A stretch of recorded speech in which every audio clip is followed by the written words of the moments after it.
Welcome to this episode of She's All Books. Come and hang out for book reviews, bookish content, and nostalgic vibes. I hope you enjoy this episode.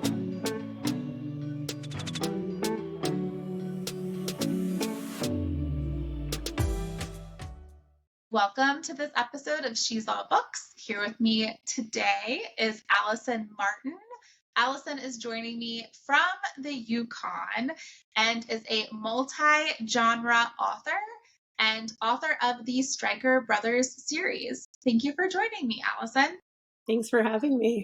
Yeah, I'm so excited to get in to talk all about this series, talk about your books, things that are coming up, and to set the tone. I am a millennial born in the 80s, so I love to establish a millennial vibe, which is why I'm in a 90s inspired shirt with this, some folks would call it an ancient phone. It's not. But I would like to start off with a round of paper fortune teller. I'm like, where did it go? I have to tell you, I just made this one today because my daughter took my good handy dandy broken into paper fortune teller and ran off with it. But I have to ask, were you familiar with these when you were younger? Yes, absolutely. Yeah, I'm an elder millennial, so. Okay. Did you call it a paper fortune teller or a cootie catcher? Think a cootie catcher. Yes, I just interviewed Thea Lawrence, who is an author also based out and from Canada. Okay. And she said she called it a cootie catcher. I'm starting to learn different regions called it different things. And so I called it a paper fortune teller. If you are a viewer and you're not familiar with what this is,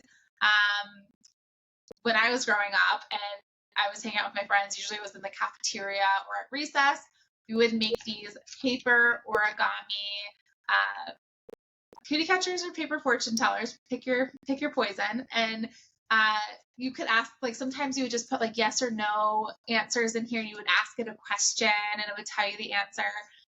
For purposes of this show, I've created a paper fortune teller with numbers that correspond to questions that I have here for Allison, and it's going to kind of guide our conversation. So you're going to get to hear me spell colors often and count up to 8 frequently. But each of these is tied to a question of something that I want to know about Allison, and I think that the viewers are going to connect with. So are you up for this game of paper fortune teller, Allison? Yes, I am. Awesome. All right, so I will say, not always does this the colors and numbers show on the video, so I'm going to read to you what it is. Okay. You can try. So your color options are pink, green, orange, or blue, and it's not really showing. No, it's not. We'll go blue. Blue. Awesome. BLUE. And your number choices are 3, 4, 7, or 8. All right. Question number 3. What are 3 things that readers probably don't know about you? Oh, well, probably a lot because I'm a super introvert and I don't really talk about much. I would say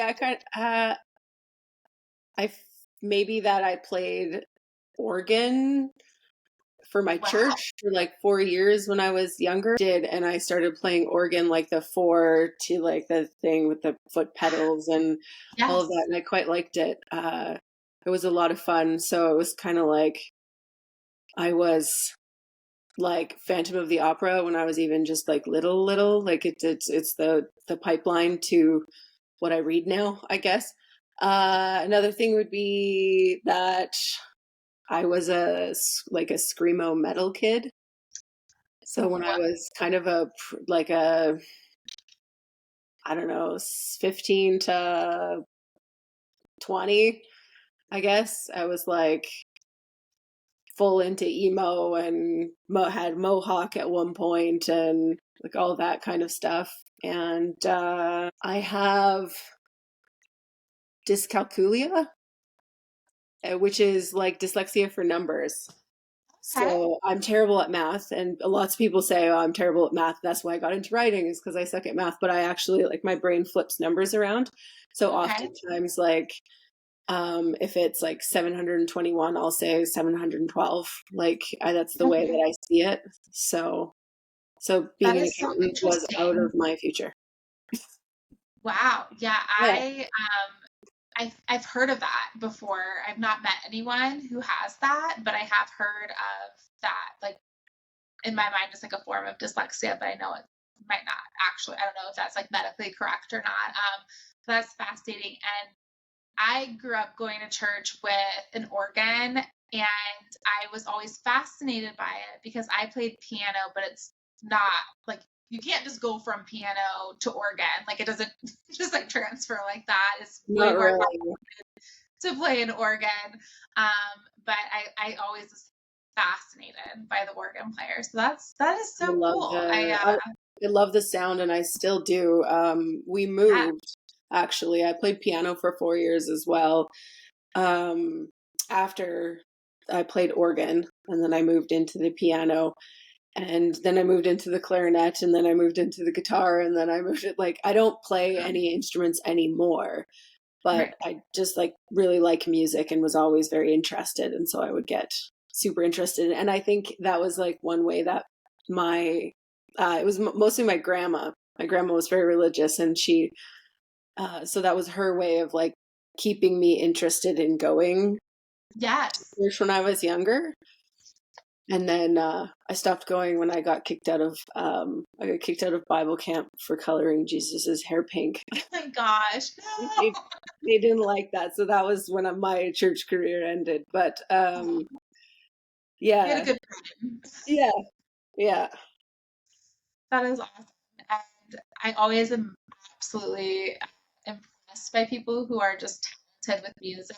My piano career was very short, but it's something that I've always found fascinating, especially when people can go from instrument to instrument. Uh, Hmm. thank you for sharing that. Those three. Well, I mean, I'll just be clear that my musical talent is not great. I'm just very like I just get interested in things. But yeah, all of those things were kind of short-lived things that I Yes, learned and then moved out of um, as I got older. phases, right. Yeah, yeah. Awesome. The emo wasn't a phase, but the musical instruments definitely were. Yeah, it sounds like emo was a lifestyle for sure for it to go Yes, that long. Do you in Canada have like the store Hot Topic? I don't think That, so. that's like where like when I think of like screamo or emo, like I think of Hot Topic because that's like the store where I'm from that had like a whole bunch of like the clothing, the accessories, the music, and when you walked in, it was like playing Oh yeah, screamo type heavy metal music. So it's like I always kind of like go back in time to walking through Hot Topic yeah. with something to pick that up. I had like a thing when I was younger that I only shopped at. I don't know if they have it in America, but Value Village. Oh no. So it's like a Salvation Army. It's like a Okay. secondhand sort of thrift store, and I like refused to buy new clothes because that's how much of a like annoying teenager I was. Where I was like, I'm not going to spend any. I'm just going to buy all these clothes from Value Village, and then I was like constantly ripping them apart and pinning them together and sewing them into different shapes. And like at one point, I That is think I owned a book that was like 400 different ways to alter a t-shirt where you could so like I would get old t-shirts and guys t-shirts and band t-shirts, and then I would just like cut them up and tie them together and like do so. Yeah, so that is amazing. That yeah. I think that's so talented. Yeah, that is awesome. Wow. I am just not handy when it comes like I have a sewing machine. I can do like basic stuff, but I don't think I could like repurpose clothing and stuff. It doesn't come like that creative. No, not with the sewing machine. I Yeah. don't know. I have my mother-in-law bought Okay, me a so you sewing machine. like you would Yeah, hand. Okay, got it. Wow, yeah. so And impressive.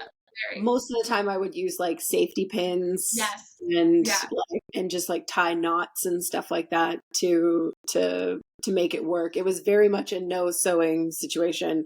Because like Love I feel it. like I have to say that because if my husband watches this, he'll be like, "You don't sew. Don't lie on the internet." Fire. Yeah. Yeah. That is awesome. Still impressive, nonetheless. Awesome. Well, we got to know you a little bit deeper outside of the book realm of things. So thank you for sharing those with me and the viewers. Same color choices: pink, green, orange, or blue. Ooh, pink. Pink. P-I-N. Ooh. See, that's what happens when you have a new one. They just like are too firm. All right, I'm trying that again. Pink. My other fortune teller was like so broken in, it was like amazing. 3, 4, 7, or 8. We 4. already did 3. Okay, Yeah. 4. Perfect. Yep. Question number 4 is, what are your favorite tropes to read and what are your favorite tropes to write? And I know you write a whole bunch of different types of books, so this is a hard Uh, question. so my favorite tropes to read, I'll start with that, is I'm a mood reader. So I pretty much I like anything if I'm in the mood for it, and I hate everything if I'm not in the mood for it. So it's kind of like I'm sort of either one or the other and nowhere in between. I would say for romance, I love history. So I'm a big fan of like friends to lovers or um like a particular favorite is like friends to like rivals to lovers. Okay. Like I really like the like I'm angsty, right? I'm an emo kid. So I love that kind of angst and I love the history like that baked in history with the character and where like all that tension and that angst and that like the flashbacks and the remembering and all that kind of stuff. I'm a huge fan of flashbacks. I know lots of people aren't, I am, yes. but I love them. Like dual timelines, that kind of stuff. I love myself a good enemies to lovers. I like particularly small town. I go when I choose books to read, I go much more to the small town for contemporary books because I've lived my whole life in a small town. The whole like Right, move to Manhattan to start a fashion career, like it's fun sometimes if I'm in the mood for it, right. but it's not a world I understand. So I like this small town, like blue collar kind of situation. That's my life, and so it's always fun to like see how other authors do it and how like it changes for different. Like I just read for a friend of mine, and it's a cowboy. Like it's a Ooh, low angst cowboy romance, and I've never read a cowboy romance before, and so I was like, this is just a new world for me. So like I like that kind of um like I just like I like to discover new things. So like if I like a trope, I also like to see how that's bent and like I always give bonus points to authors that I love. Most of the authors that I love are authors who kind of take those tropes and sort of like bend them or twist them or like yes. break some rules a little bit. And then like sometimes I like it and sometimes I don't like it. And but it's just like nice to see how they're interpreted. As far as writing, I tend to be a huge fan of like star-crossed lovers or fated mates. I often, especially in any of my speculative, so any of the sci-fi, paranormal, fantasy stuff, there's always some sort of like connection. Maybe they weren't friends as kids, but there's like they met each other at some point, or their kingdoms are enemies, or but they have to be together in order to fulfill the prophecy or something like that. Like I love that kind of like slow burn torture. Like I love taking my characters and just making them hurt for a really long time. Have to adjust because my old lady niece. Yeah. Um, I love that, and I love to hear like the author's like point of view on like how they're. I'm going to use the word manipulating the characters. I know that that's not really what's happening. Um, also, I'm a mood reader, like also to the core, and it's a struggle, honestly, because like I'll start a book and it's like, oh, I know this is going to be such an amazing book. Not in the mood for that right now. I'm like, I'll have like 4 started and I'll circle back and eventually finish them once I'm back in that like mood. Yeah. But I'm currently coming out of a very deep, what started as a small town romance trope that I was like really in the mood for, and it turned into this like cowboy romance trope that I had never read a cowboy romance before, similar to what you just shared, and it was amazing. And then I like hopped right into another cowboy romance, and now I'm like my mood's moved on. But it was like very, very good. Like I just didn't know if I'd like cowboy romance. I've never been into like Western movies or like Western type TV shows, but well done, well done. And it's amazing how authors can take these like small town and cowboy romance type tropes, and just like you said, like they kind of can like put these like twists and turns to it that it's so fun to read. Yeah, my favorite is kind of like the there's some cowboy romances that I have to read. I'm a huge fan of reading Canadian authors because I am a Canadian author and I love supporting Canadian authors. So I just keep finding, it's like blue car syndrome, right? When you like get a blue car and all of a sudden everybody has a blue car. I started like looking for Canadian authors, and now I'm realizing that everybody, like there's so many Canadian authors. And so like I had no idea that Elsie Silver was Canadian, like, you know, so and she's from Alberta, which is like just like right there, right? So I'm like, of course I have to read those books, but I love when I think what's always kind of held me back from cowboy romances, because I grew up on a farm and like I know a lot of real life cowboys, and I'm like, well, you know, same with like hockey romance, right? I've never been able to get into hockey romance because the town I grew up in had like a semi-professional hockey team. And so it was like 16 to 18-year-old boys. And I was like, well, you know, like they're not, no, I don't know about that. Like, too close to home. Well, and just like knowing kind of some of the personalities and kind of some of the things that went on, like there's a lot of toxic things in the like cowboy world and the sports world and stuff like that. I went and married myself a jock, but like, yeah, so there, I've been sort of hesitant to read some of those tropes and those kind of stories, but I'm finding that there's a lot of like really cool sort of feminist aspects put in, and really like interesting things that like no nonsense women, really strong female characters, like the ones who come in there and whip them into shape, right? And so I'm like, that I can get behind. And so now I'm sort of like, I'm slowly kind of getting into those sorts of stories that like my biases and the way that I grew up was kind of telling me might be toxic and I might be triggered by it. But so far everything that I've kind of gotten into, like, you know, romance has come a really, really long way from the days of the old bodice rippers. It's not your grandmother's romance books. No, that's for sure. no. And like in a really good way too. Right? Thank goodness. Yeah, exactly. I'd imagine I can't think of any tropes that are like that for me, where like I grew up around and it's kind of like, nah, I'm not really like into that.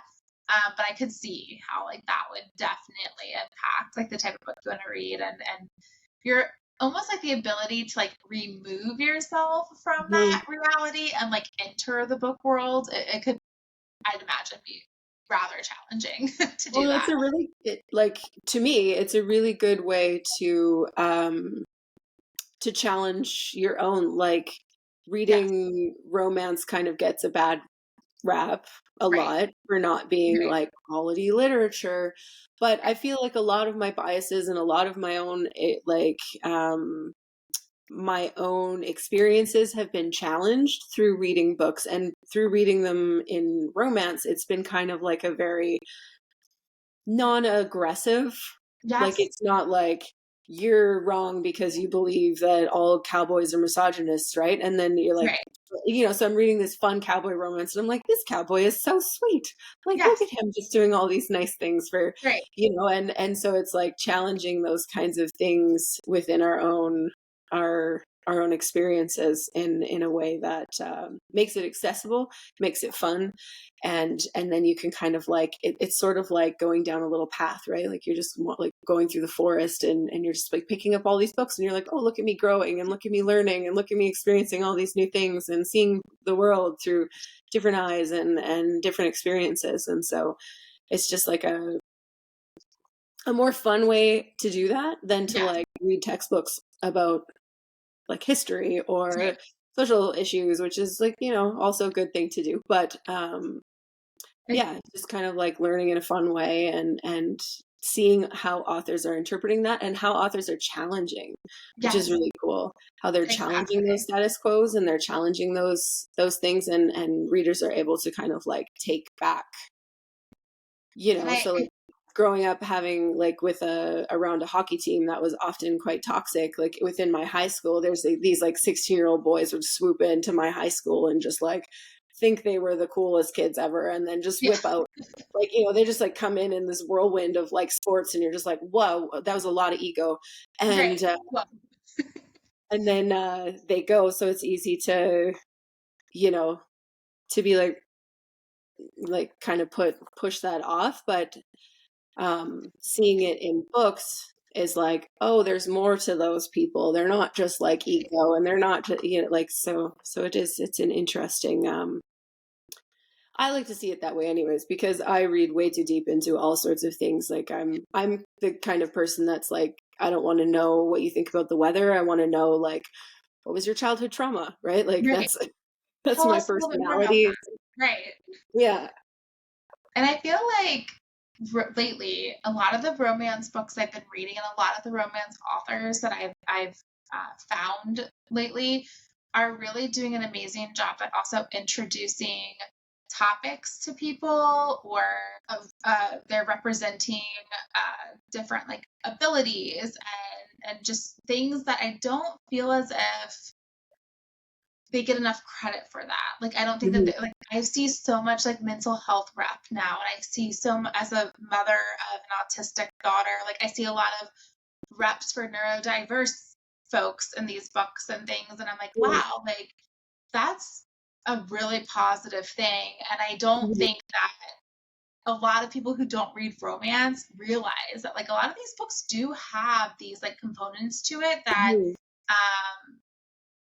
that can get pretty deep, and you can really like look into it and learn from it and get exposed to things that you might not be aware of. So and I like the how it usually comes from a place of joy, right? Like romance is about happy ever afters. It's about, so oftentimes when these kind of mental health, like I'll just use that as an example, with mental health rep, right? Like a lot of the stories can tend to be around the negative aspects of that, like how it kind of destroys our lives. And you know, as somebody with a panic disorder, right, like reading books about someone who has a panic disorder who also gets to have their career and find somebody who supports them for who they are, and so romance comes from a place of joy, of finding joy and finding happiness, and I think that that's really important for people who struggle with any sort of well, anything really, like people who are just struggling in general. And so to see like for example, like I have PTSD, which is where the panic disorder came from, and it's like it's the thing that drove me to write the last book I wrote, right? Is like all it just like how to find like how to find joy and how to heal and how to build a support system. And that book has all sorts of things like found family and fated mates and all of those kinds of things, like super supportive side characters. And like, so there's just like, it's basically like me giving my like younger self a big hug and saying like, okay, you can heal and you can move through this and you can still live like a joyful life while also struggling, because everybody struggles, right? So everyone struggles. And I feel like with all the different tropes that exist and all the micro tropes that are out there with romance books, I I always pick up on the common theme of resilience. And I think that that's in books that might be dark romance, but it's also in books that are not considered dark romance.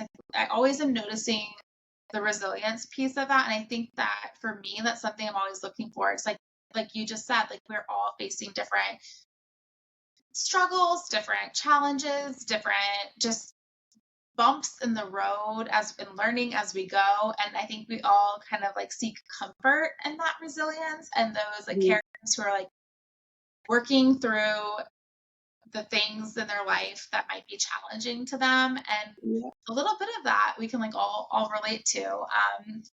So anyone giving romance a bad rep, stop it. Hasn't read it. That's my, I mean, you don't have to like it, obviously. Like people are allowed their own opinions, but like the whole like dismissing of the entire genre is, you know, as like I'm a librarian for my day job, and I always like when people come into the library and say they don't like to read, I always say I don't believe that. I don't believe that there are people who don't like to read. It's just that they haven't found the right book.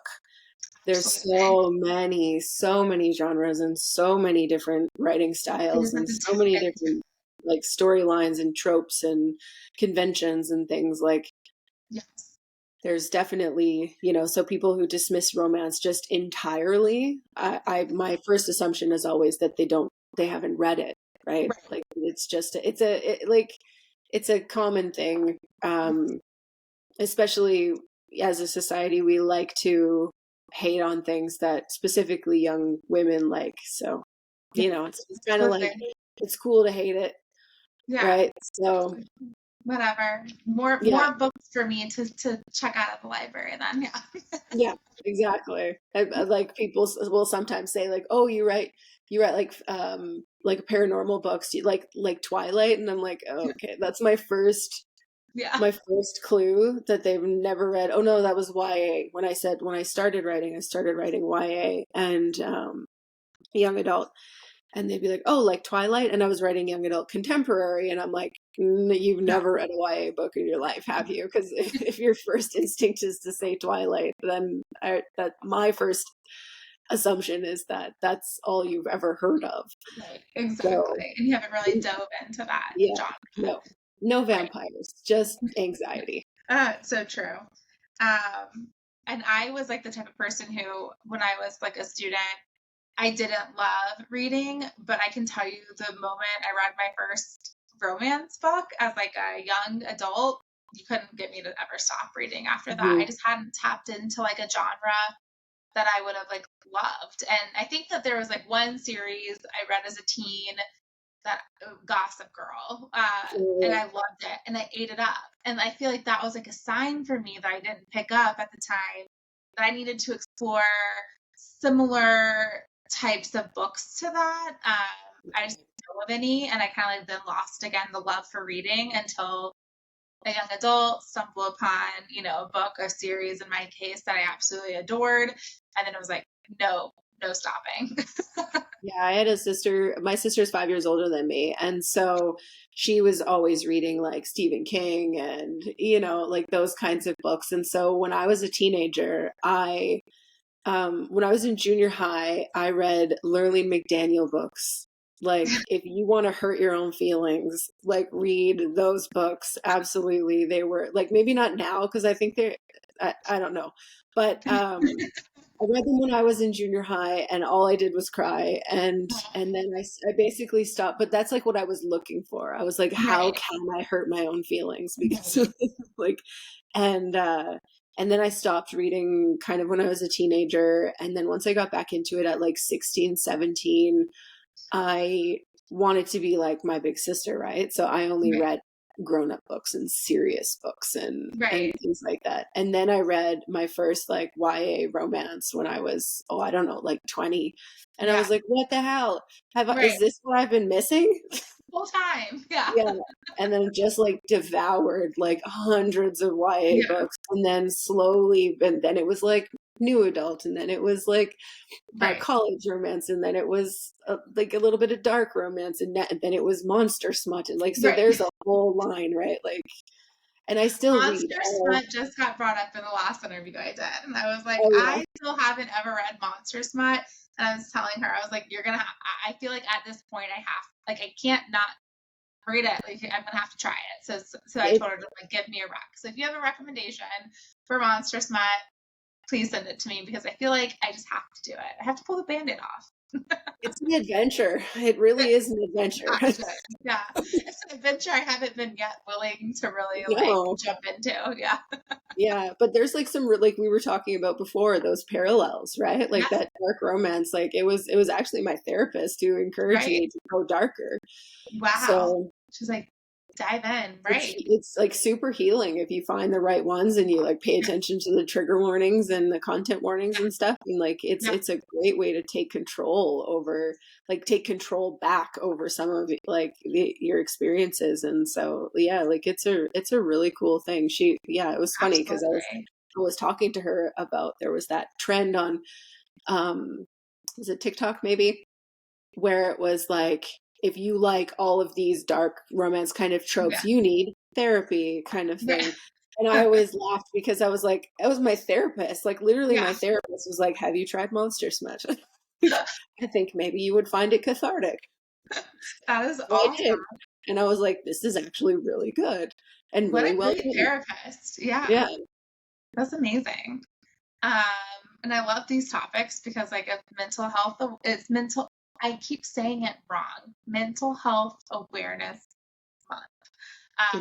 It's too many And knowing your trigger warnings is equally as important for all of this. But I definitely feel like I've grown and been able to like use romance books to my advantage as an adult.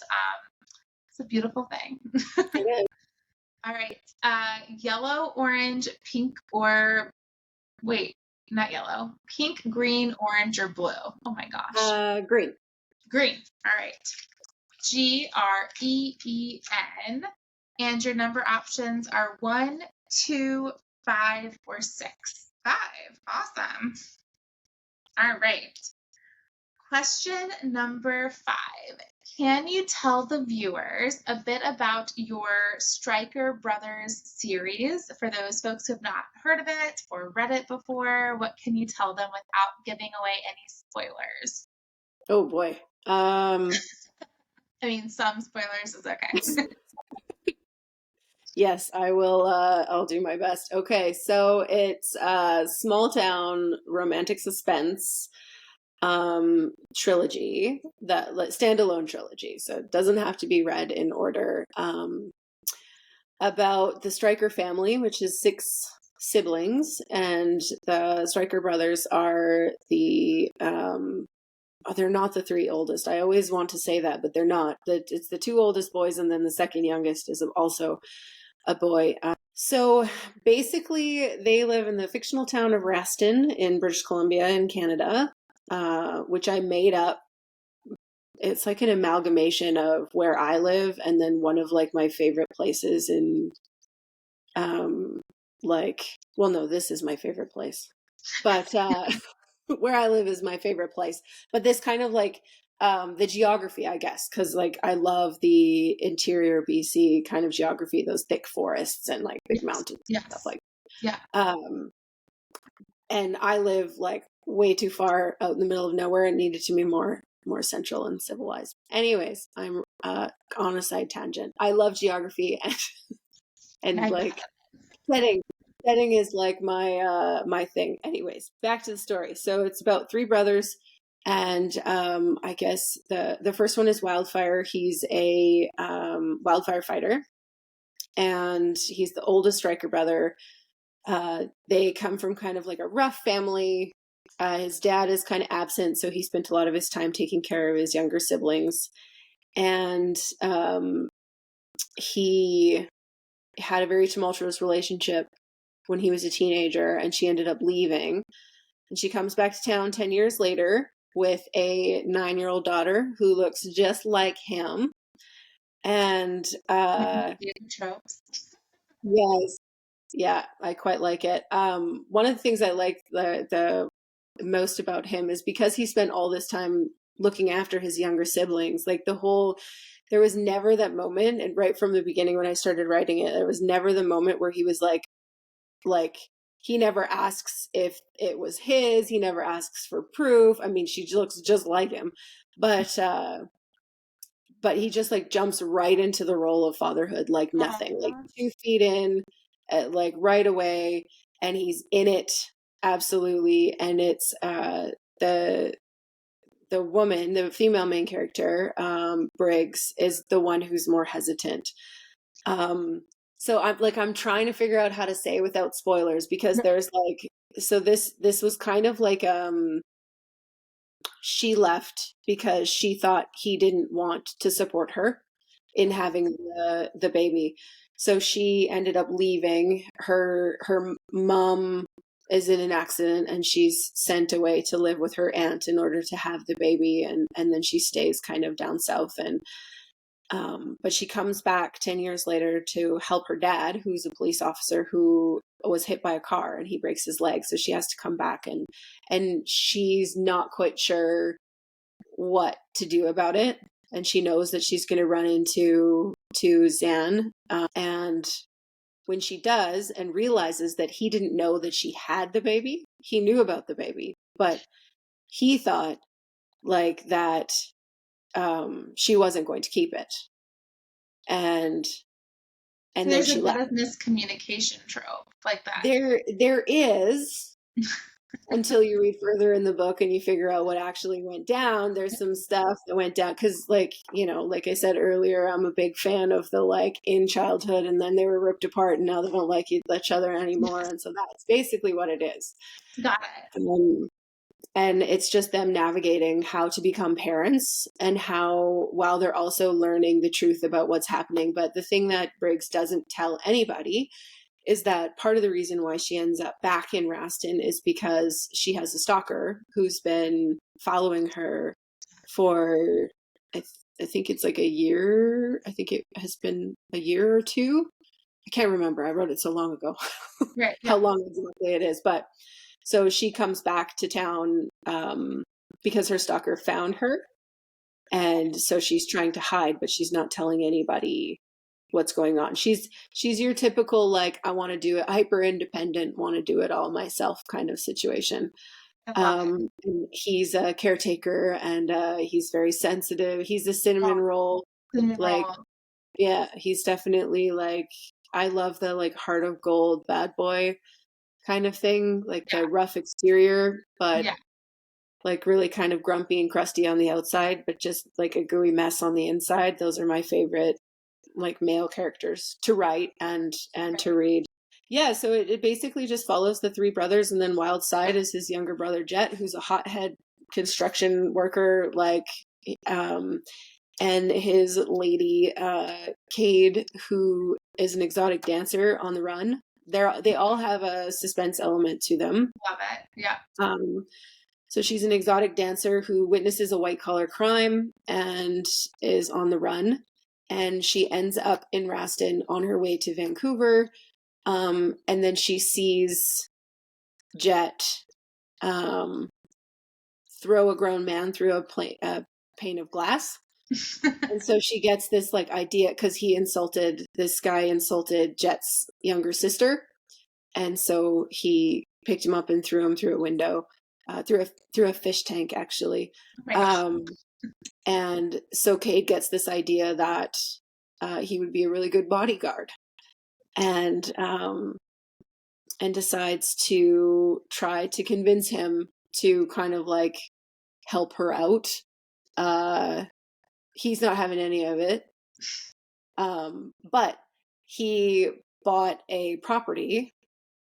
He bought a farm to renovate because he's going to get into house flipping because he's a construction worker, and he wanted to try to see if he could flip this house.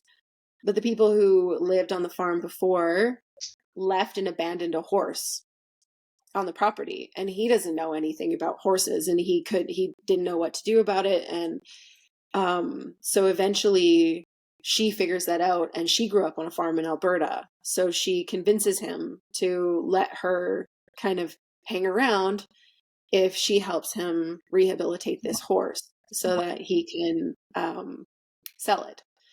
And so it's house flipping and horse flipping, which I guess is a thing. I have a friend who is really big into horse. I have multiple friends who are really big into horses. I don't know why. Like horse people like me for some reason, and I'm terrified of horses. That's my Yeah. whole own background. My son does riding. He's Okay. horse riding. Maybe a future polo player. I don't know. Nice. Yes, yeah, love horses. I feel like the universe is telling me I should be into horses because everybody, Like it's just like time. even Yeah. I hired an illustrator from Italy to work on a piece of art for me, and she's also a horse rider. I'm like, where are all these horse people coming from? Like, but so and my Great. neighbors are actually horses. Wow. The property that is along mine is the horses, and it's Levi and Earl, and they're great neighbors. Yeah, Really great neighbors. But anyways, so like the suspense and the mysteries are kind of like woven into the stories quite deeply, that it's hard. I find it really hard to talk about the series without just kind of like boiling them down to tropes, right? Like the wildfire is second chance romance, and secret baby, and like cinnamon roll hero. Like there's all of those kinds of things, but when you actually get to talking about it, like they're so weaved through that I find it hard to not be spoilery. Definitely. And it's probably just because I know the story so intricately. Like that kind of blurb copy and marketing copy, that is not my strong suit at all. And then the third one is the baby brother, Zeke, and it's Wild Child, and it's a accidental pregnancy trope. Yay. Which I have recently realized that people hate. I know. I don't get it, because it's my number one go-to when I'm like in a lull. I'm like, I need an accidental pregnancy. Like it's one of my favorite tropes. Yeah. Well, the most wild thing that, like, the thing that just kind of blew my mind about that, like seeing all of the hate it gets on things, like I was on Threads for like 3 weeks, and then I was like, nope, I'm out of here. And but anyways, it's my most well-received and well-reviewed book that I've ever written. Like people seem to really, like, in general across all of the books that I've written, people love that one the most. But I feel like it's probably because it comes right out at the beginning. Like in the prologue is when they have their one night stand, and then chapter 1 is 12 weeks later when she shows up on his doorstep and is like, hi, I'm pregnant. Yes. So it's like you're not surprised by it. Like it's not, it doesn't come halfway through or 3/4 of the way through. Like it's the whole story is how these. So basically Wild Child is like a story of babies having babies. They're two, like both of them are kind of the youngest in their family. Zeke isn't the actual youngest, but the youngest boy. And they're like 19 and 20 years old. And like they still have so much growing and learning to do, and they have so many insecurities about where they fit in their families. And I think that's probably what like kind of resonates more with people, is that they both feel very unseen and unheard in their family. And like the tropes for that one are like mistaken identity, because he doesn't know who she is, and she's a very wealthy, very powerful, comes from a very wealthy, powerful family, and she kind of like lets him believe that she's not. Like, so it's a bit of a Cinderella kind of situation, where she just kind of gets to live in that fantasy of just living a normal life and not being the center of attention. And but she is on the run because she's being blackmailed, and he has no idea. And so they're trying to figure this out and trying to like grow up, I guess, before they end up being parents. And neither one of them want to be parents like their parents. Like he's worried that he's going to turn out like his parents, and she's worried she's going to turn out like her parents. And it's just kind of this journey of them coming together and realizing they can set the rules and the standards of their own family, right? And they can choose what they want to do. They're and finding themselves through like unexpected challenge. Yeah, breaking those generational cycles kind of situation. Yes, I love that. That sounds awesome. I already have the first one on my Kindle to read, and we just talked about like the mood reader thing. I'm like, I Mm-hmm. know I'm gonna like totally jump into this. I love suspense when it's added to romance books. Like that is like such a bonus for me when there's like some sort of like suspense element. So I I think already know what I'm doing I this tend weekend. to. Oh, sorry, I didn't Oh, mean you're to fine. cut you off. I feel like I don't like um writing conflict between the characters. I feel like suspense really feels natural to me because it allows the conflict and the stakes to be really high, but it's not between the characters. It's not Right. like it's not like where they can fight a lot. Like there's a lot of like in Wildfire, it's this constant battle between like, because they Right. believe that the other betrayed them. Like Right. the whole beginning of the story is like she betrayed me by leaving and he betrayed me by not being there for me, and Right. then they come back together and they realize that that's not actually what happened at all. And then so it kind of squeaks by the miscommunication, like it is, but it's like it was manufactured miscommunication. And so like, that's kind of how I wanted to sort of play with and bend that sort Yeah. of trope, is that it wasn't just like they got in a fight and believed things and then walked away. They were actually convinced that the other person thought and believed the things that they did, and and that kind of drove them apart. But that's why I like the suspense aspect of it, because it Yeah. brings in all that tension. But I'm not a huge fan of the third act breakup, and like so when I'm like writing the books, I have where the third act breakup should go. It's a scene that I call torn apart, Mm-hmm. because I have like a system the way that I write my books. Anyways, this scene is called the torn apart scene, and it doesn't have to be a breakup. It could be, so Right. if it's a suspense, it could be as easy as one of the characters is actually kidnapped, right? They are physically separated from each other. And so it's that like moment where they're starting to build their happy, and then it feels like it's all going to fall apart for them. And that's where I really love the suspense aspect, and why I tend to like go that route As a more. Plus, reader, that's like part of my favorite thing. Is like the what's gonna happen. Like, is it all, even if I know it's gonna be a happy ever after, it's like the mhm, what's the journey going to be to get there? mhm, That's awesome, and I can't wait to jump in. I was just telling somebody else, like I have a very rainy weekend ahead of me, apparently. So I get to read all weekend, and this is oh, nice. definitely going to get completed this weekend. I'm so excited.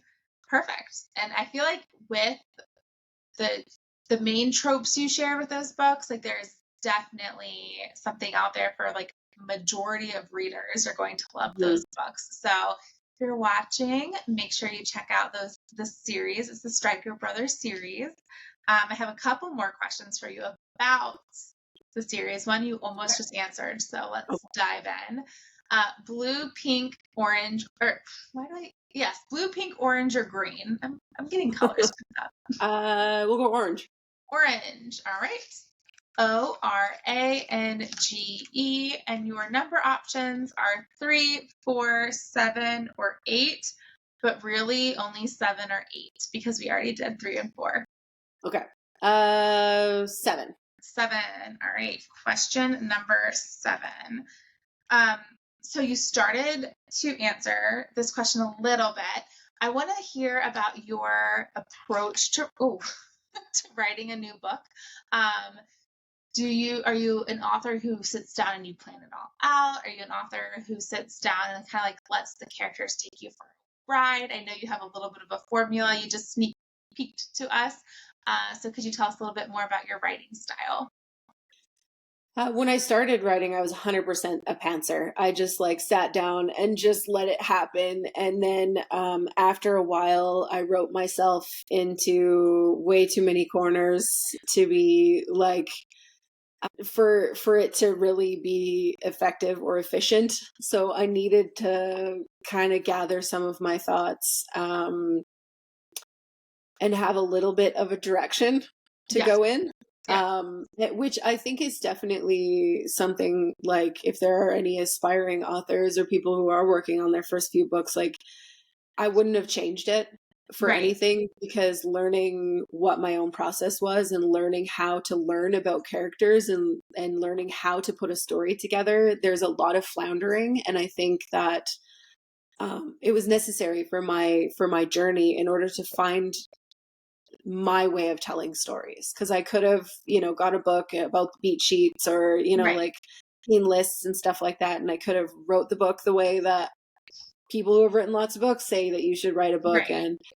And I feel like it probably would have stifled my creativity a lot. So, but the only risk for that is that when you are a pantser, your editing is much higher. Yes. Yeah. In the beginning, as you learn, like, so much of the things, it's like driving or riding a bike or learning a new skill, right? The more you do it, the more of it becomes instinctual. So now I can, I'm still not fully a plotter, but in my head, I understand story structure so much better now Right. that I can, like, move through those problems before I even start writing them. Like, I can kind of see, okay, well, I want my character to do this, or I need them to do this in order for the, like, main climax to work. And so I kind of quickly run it through in my head and be like, how many corners am I going to write myself into in this situation? And then I sort of say, like, well, no, this is what they have to do because their personalities and stuff like that. I am 100% character driven. I think that a great character can carry a terrible plot, but a terrible character will always fail in even the most amazing of magical systems or like crazy plot twists. Everyone's obsessed with the plot twist after, like, the Gone Girl stuff, and we all want those, like, heart-shattering plot twists. But if it doesn't make sense for the character, and if the characters aren't intriguing enough, it won't work, right? But you can have a plot that you're like, what even was that? Right. But the characters were so cool and so Yeah. interesting that you're just like, you blow through it and you just love the book, right? So I try, my writing process is basically 100% following the character. Okay. What will this make sense for them or not? How would they respond in this given situation? And I find that once I know, a majority of, like, my pre-writing work is all character study. Like, I will I have, like, I call it story roots. Trees are I love trees. Trees and paper are basically my whole personality. There's nothing outside of that. Love it. I have a giant tree tattooed on my, like, whole back. Wow.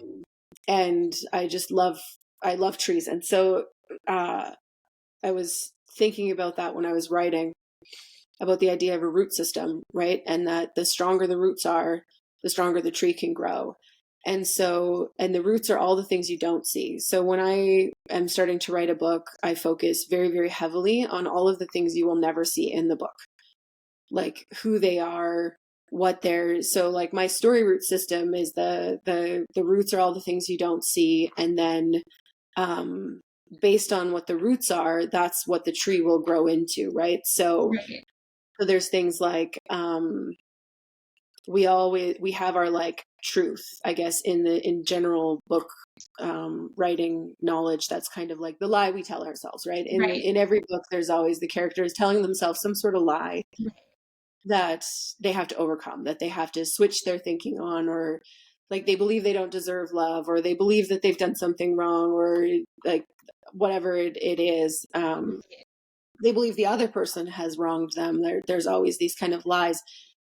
And in order to get to the happy ever after, they have to overcome that lie. And so, but they will protect it, right? So the character is the lie, the tree is the lie, and the plot is meant to basically beat the hell out of that lie. So everything that comes, so once you know, like, for me personally, once I know who my character is inside and out, and once I know what they're protecting themselves from, it's so much easier to come up with plot, because you're just, like, throwing things to challenge that lie. Like, Wild Child was probably the hardest book I've ever written. I rewrote the last half of that book 2.5 weeks before the book released. Oh my gosh. Which is also why it blows my mind that it's my most, like, well-received Yes. book, but that's also probably because I was right in like it Changed. wasn't right. So Yeah.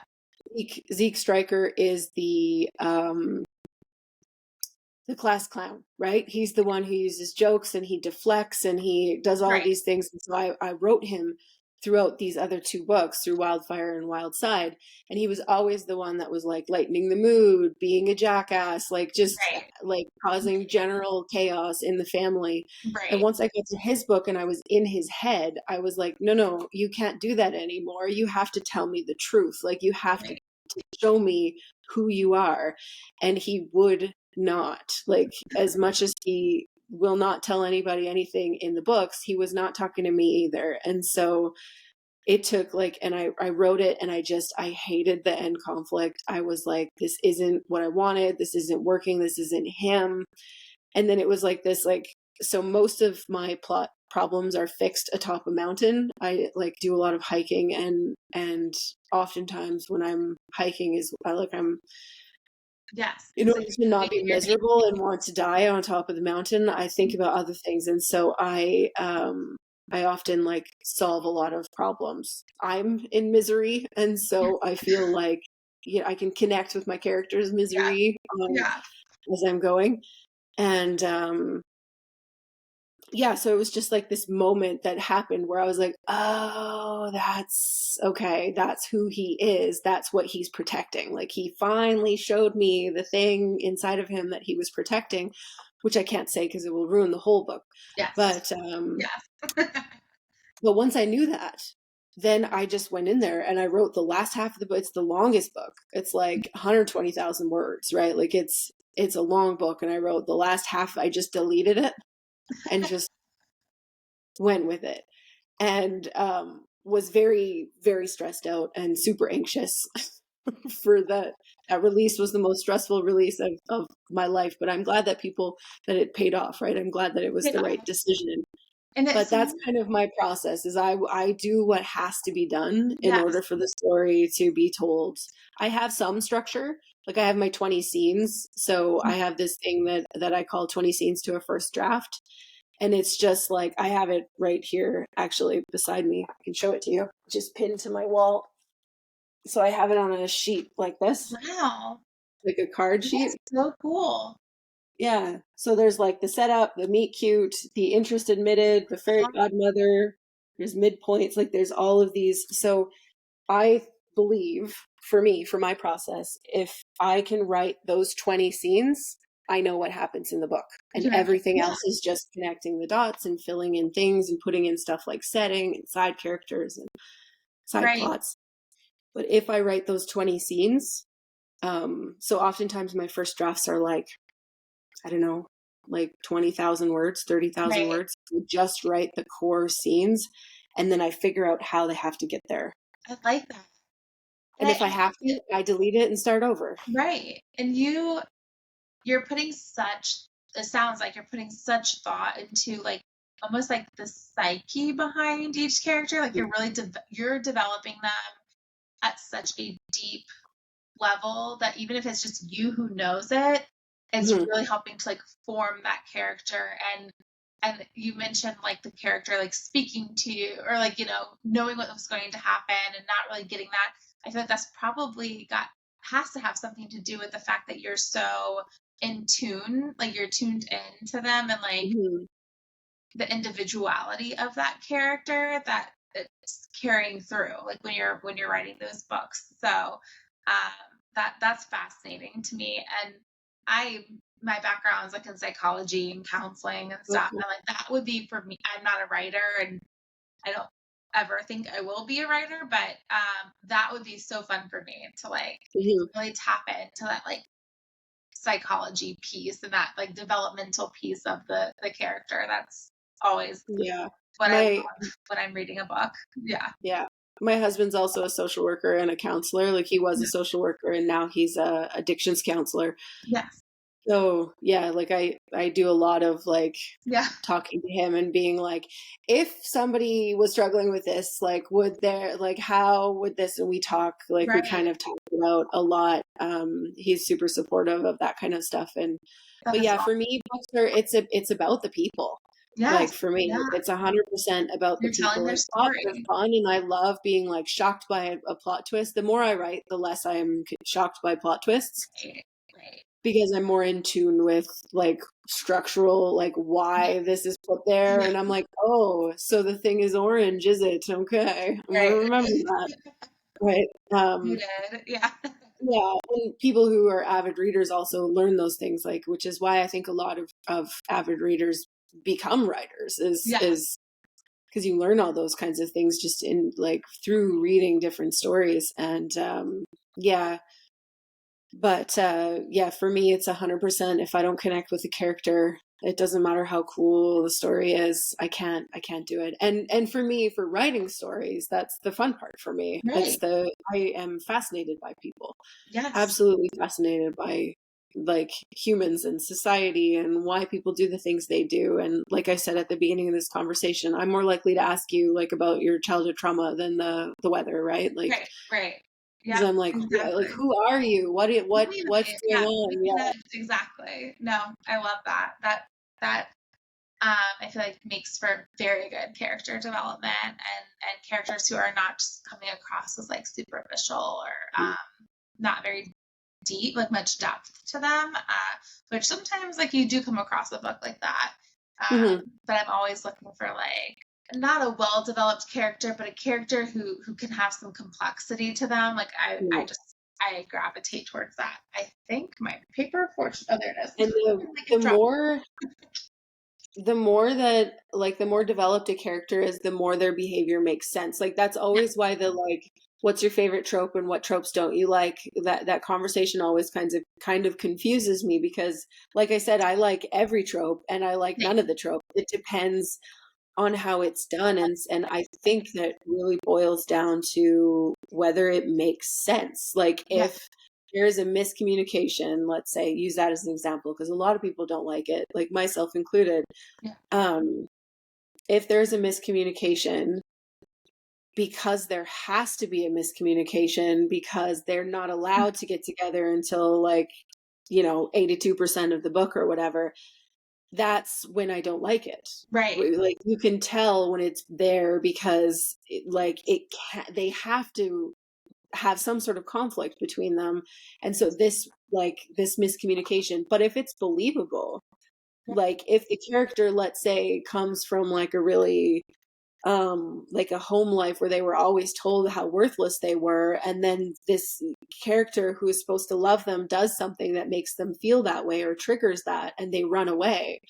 If we know that they've spent their whole life running away every single time something gets hard, then we're like, okay, that makes sense. Right. Yes, it's like we hope that it gets resolved nice and quickly, and that like it makes sense to the story, but that it's there for a reason, because that character always does that in that situation.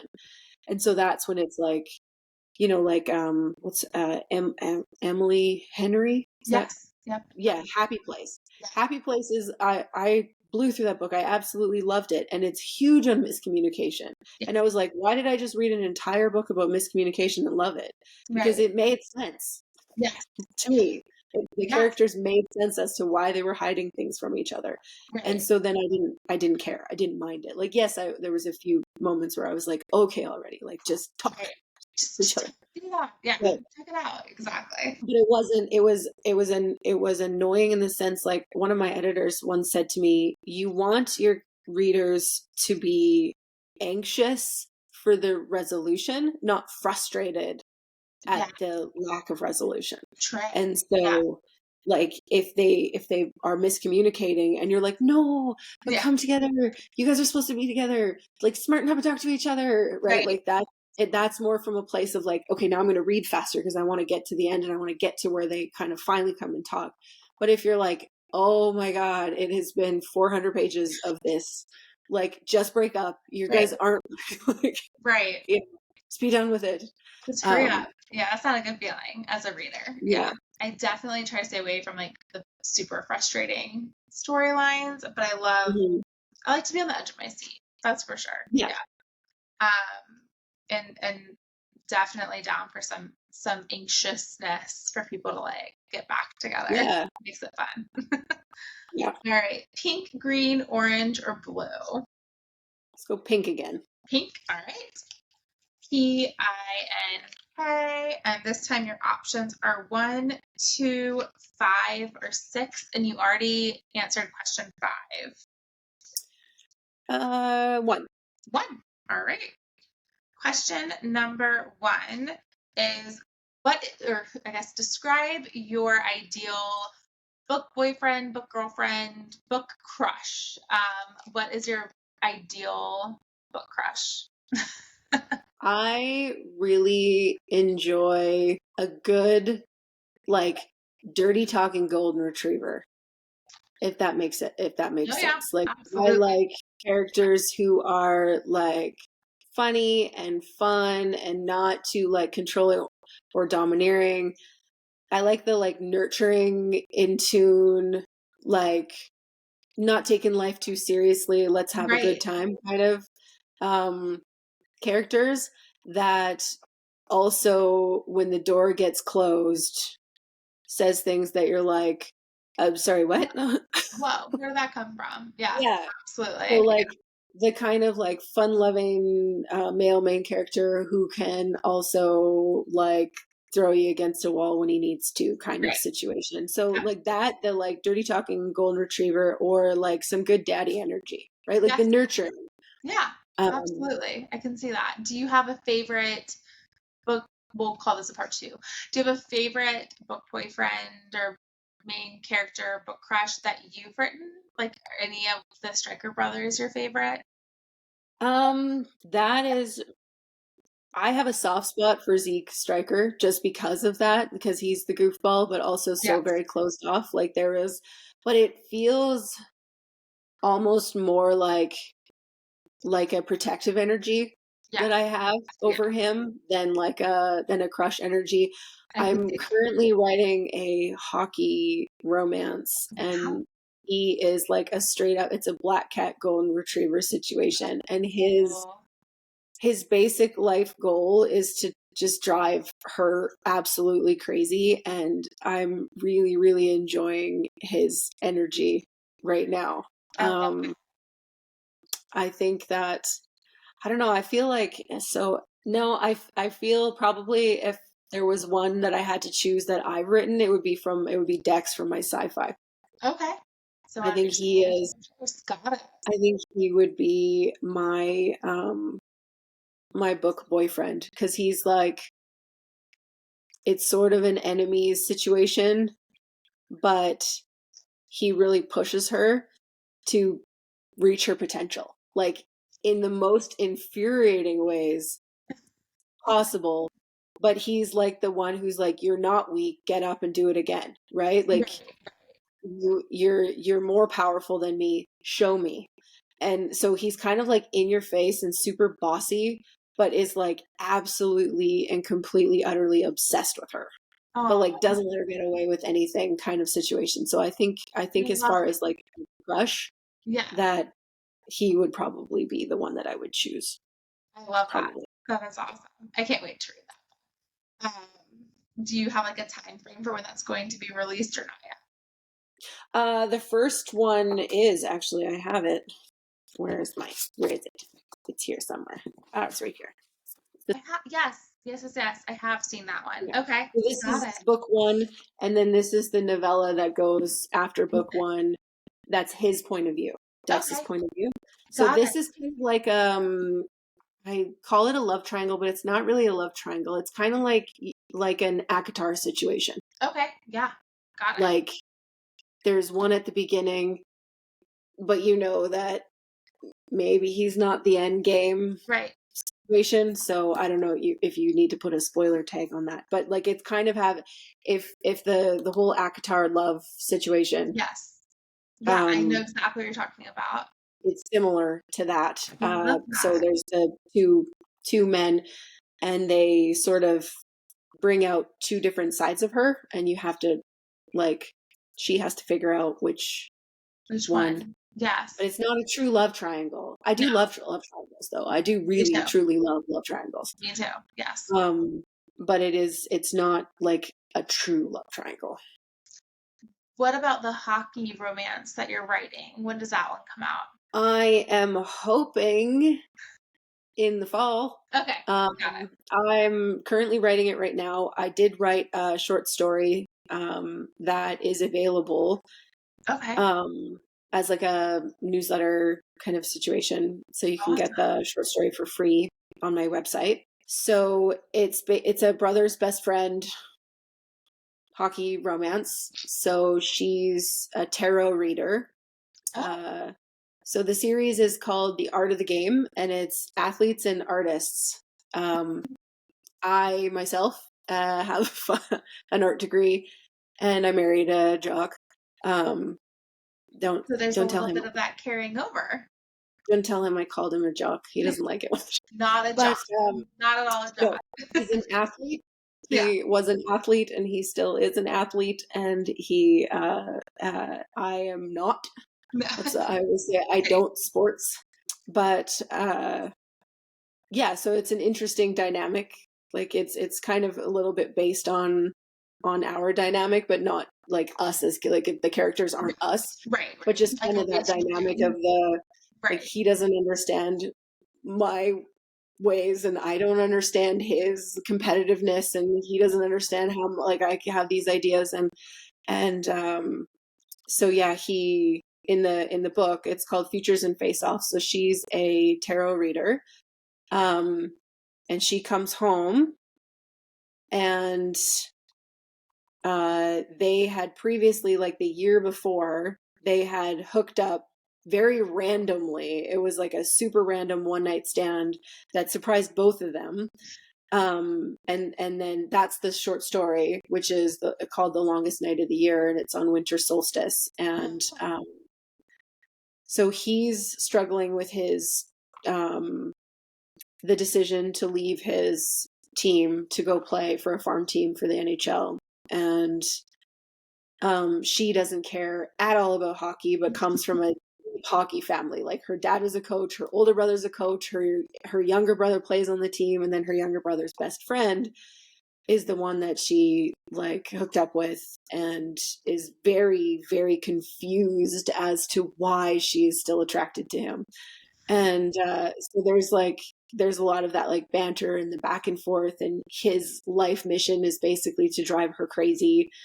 And so this one is more like a romance, like it's a hockey romance. There's no suspense, there's no like, it's just fun. It's like a rom-com kind of situation. Well, for me it ends up being more dramedy.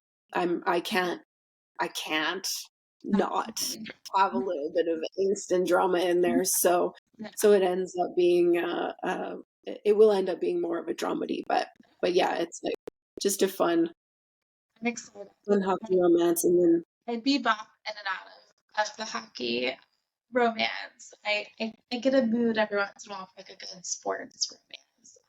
mm-hmm. Right now with playoffs happening, I've been kind of like in and out of it. So I'm excited. That sounds really good. That's awesome. Mm-hmm. Your wide range of books that you write is just like very amazing, and I don't not a writer, but I'd imagine that takes a lot of talent to kind of like have such a wide variety of book styles and genres that you write. So that's like I feel like even though I write in a bunch of different genres, a lot of my books are very similar. Like in the character sense, like I write stories about women who are learning to be unapologetically themselves, and the men who support them is basically, you know, like through who push them and support them, and don't let them get away with, you know, like nobody's letting anybody get away with any bullshit. If I beep. It's okay. And so that's kind of, I like more nuanced characters. I like flawed characters. I said, if I got like $1 for every time an editor told me to make my female characters more likable, I wouldn't have to write books because I would just be able to sustain myself on people telling me that my female characters are unlikable, but I will never change them and I don't care. That's the way that I like to do it. And I think it's important. You know, flawed women deserve love too. So We're all flawed. Yes. yeah, so that's kind of, so like it's easier to write in that situation. Like I'm not writing like all of these very vastly different things. They're all highly romanced. It's just like whether they take place in the real world or a made up world. That's basically the main difference before them. So like I do have quite a bit of crossover. It is an absolute marketing nightmare. Yeah. But Yeah. other than that, it's fun and I won't change it. But like if there's anybody who knows how to market multi-genre, like I'm all ears because I don't know how to do it. Yeah, that's good. That's a good flag. If you're watching this and you are into the marketing, you're in the know when it comes to marketing, definitely reach out. I can't imagine how challenging that would be. But very fascinating nonetheless, and it keeps it exciting for sure. I'm sure your editor is probably has fun with it in all the different genres you're writing. Well, I sent her my sci-fi to read it. She didn't edit my sci-fi for me. Like I started working with a new editor and I just absolutely love her and will never give her up ever. But I sent her the first sci-fi to read so that I could send her the second one to edit. And she was like, I don't even like sci-fi. Like I've never liked sci-fi. I don't think I've ever read one in my whole life. But she's like, I just flew through that because like she's used to my characters, right? And so she knew what to expect from my characters, and then she likes my characters because she likes writing. Otherwise, she wouldn't edit for me. And so that's like they're not difficult to get. Like sci-fi can be kind of scary for people. Like I would more consider it a science fantasy than even really a true sci-fi because the magic and the powers are a little bit more like superhero-ish. That's awesome. Like it's not hard science. Like you don't have to understand like how, you know, like sometimes you read sci-fi and you're like, I feel like I need a degree for this. Yeah. I hop in and out of fantasy books. It's not my go-to usually because like I have to really be able to follow along with like especially the world building and stuff can kind of get like a little bit overwhelming for me, but I have found some really good fantasy books. So I'll have to definitely check it out because it comes down to the plot. It doesn't matter for me if it's like realistic or fantastical. I always just like enjoy what the characters and the plot, and I always look for a bit of that angst. Yeah. Well, mine has it in droves. Love it. So. All right, so last one, pink, green, orange, or blue? Blue. Blue. All right. BLUE. And your number options really are only number 2 is left for this one. Question number 2. We'll go with that. All right, this is one of my favorites, but I feel like this can be kind of hard sometimes. So you can pick any book that you've written. You can pick the book you're currently writing. It's totally up to you. But if you had to match whatever book you choose with a 90s or early 2000s song, which book would match which song that you choose? It's not the easiest. It's very easy for the authors who come on here that have like playlists that go with their books. They're like, actually, but it can be hard. Yeah, no, I'm also like terrible with names of things. Like if you played a song, I could be like, yes, I know that. It can also be a show or a movie.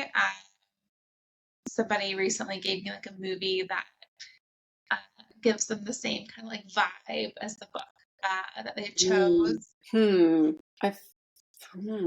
That is very hard. I know, it's not the easy. I feel kind of mean sometimes when I ask the question. Can you give me some examples of songs from the 90s? And then I might Yeah, so some songs, like I hear a lot of people talk about, I was just interviewing someone, they used Dreams by the Cranberries, which happened to Oh be a yeah. song I used today in one of my reviews, which was ironic. I tend to think a lot about like Alanis Morissette. She's like one of my favorite. Oh yeah. Yeah, and she's very angsty, and I'm going to her concert in a few weeks. So she's Oh been on my nice. mind a lot lately. Yeah, I thought about this question before too when you sent me the Yeah. list, and I was like, oh man, that one's gonna stump me. Or we can totally skip it and you can send me one if you ever think of it and I can plug it in to I the feel like preview. stubbornly I need to know. Let me see. Well, I know, so my whole sci-fi series was Yeah. actually triggered by my favorite band, which is Coheed and Cambria. Okay. I've been listening to them since I was a teenager. They have tons and tons of albums out, so they would definitely be an early 2000s Yeah, band. absolutely. But they're sort of a metal band. I still absolutely am obsessed with them, but they their first 5 albums actually tell a story, like a sci-fi story, and they made graphic novels to go along with the album. So you Wow. have to listen to them. If you listen to them, you have to listen to them in order, Oh my gosh. from their first album to their 5th album, and it tells an entire story I'm gonna check it about out. a man who falls in love with a woman and he has to kill her in order to save the world. So Wow. the world is going to be destroyed and she's the reason why it's going to be destroyed. So these like 5 albums are tells the story of this man and his falling in love with her and then realizing that he has to kill her and then deciding what he's going to do about it. And then there's like stories of all these offshoots and it's like this Oh whole my planet system. gosh. Anyways, so I listen to those albums on repeat. It's literally the only music I listen to when I write my sci-fi is Coheed and Wow. Cambria. Wow. That is awesome. I'm gonna Um, check it out. mhm. That is Like awesome. the song for her is Dark Side of Me by them. That's like her song. Okay. Um, and because basically she's held prisoner on this military planet, Okay. which orbits like a actual planet, like an Earth-like planet. Okay. And she has electrokinetic abilities, and she's basically held prisoner. She kills somebody when she's a kid, and instead of killing her, they keep her prisoner on this military base, and they like use her for her powers. So she basically like becomes a weapon for and uh and then the story is about her figuring out where she really comes from, what her true powers are, who she really is, and her getting out from underneath. Like she just basically goes from one prison to another, and trying to figure out how to break free of all of the control that all of these like political powers have over her. It's because there's like 3 different political powers that are fighting for her. Like one wants her dead, one wants to make her into a weapon, and one wants to like unleash her onto the world to like basically cleanse the solar system of. So there's like this whole kind of thing. So the song Dark Side of Me is her song. um I don't know when it was released though. That's okay. I'm gonna check it out because now I'm like dying to listen to this whole series of songs. That is amazing. Yeah, like it's quite metally, and it's quite they're like once their most poppy song they have that's older is Blood Red Summer, Okay, I think is what it's called. I'm gonna check it out. But anyways, I'm obsessed with them. That is I so cool. I've never heard of them, but now I'm Yeah. fascinated. Well, thank you. I bet. I mean, does the song have to exactly fall into the 90s and early 2000s? Absolutely not. But thank you for entertaining me Yeah. with that because it's a vibe. It is a vibe. Yeah. And I guarantee you, as soon as I'll go downstairs and start like cleaning my kitchen, and I'll be like, ah, damn it, this song. So I will, because I'm If that terrible with names of happens, let songs. me know. Yes. I will, That always because it'll happens to me drive me. too. Or like I'll post a review with a song and I'm like, you know what? This song would have been so much better for that review. It's okay. It happens. Mhm. All right, so we are at the portion, and I keep itching my eye. I'm sorry, I'm having really bad pollen outside, and it always hits me at night.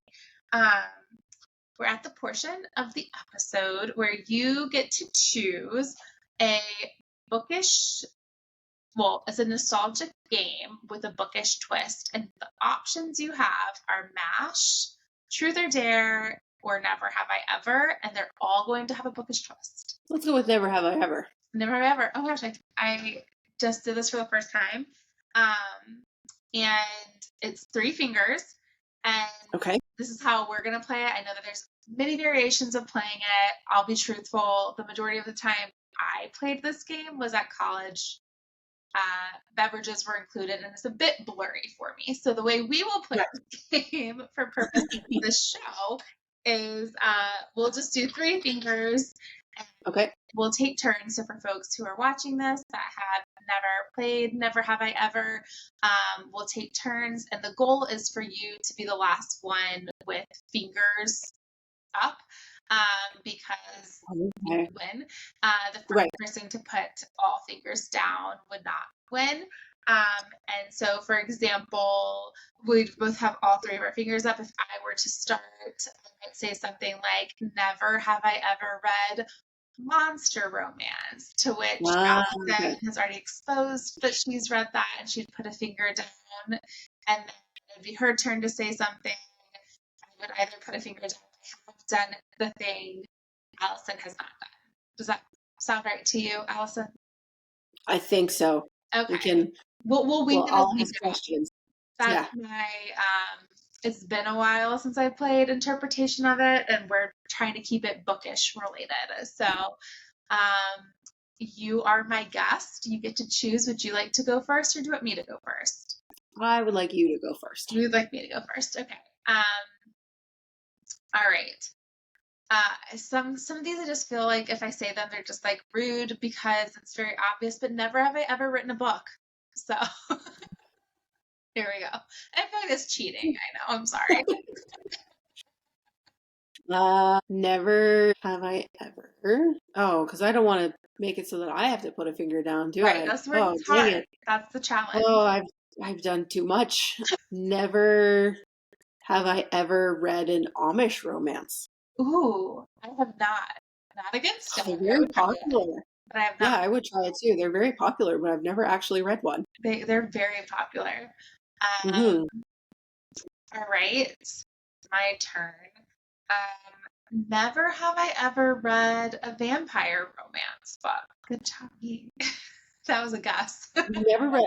I'm shocked. Actually, you've never read a romance. I've watched the Twilight. I need to. What? It's on my list of. I need to read that trope. It's a trope I have to read.